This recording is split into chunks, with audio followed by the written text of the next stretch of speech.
Voici le sélacanthe, le chaînon manquant entre l'animal marin et le premier mammifère terrestre. Une bête mythique, objet de fascination des zoologistes.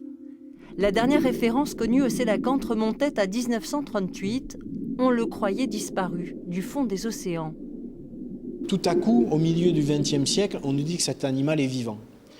Imaginez la révolution, c'est vraiment comme si demain on nous disait qu'il y a des tyrannosaures qui existent encore dans une vallée perdue quelque part. Enfin, c'est le même choc, hein. C'est Jurassic Park hein, pour les chercheurs à cette époque-là. C'est le même, c'est de la science-fiction, quoi.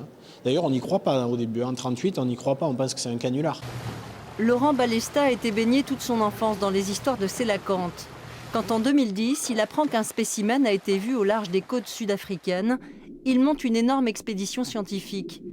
Et là, au premier jour de plongée, ce n'est pas un, mais 4 sélacanthes qui croisent sa route à 150 mètres de profondeur. Eh ben, la nouvelle du jour, c'est qu'ils sont toujours là.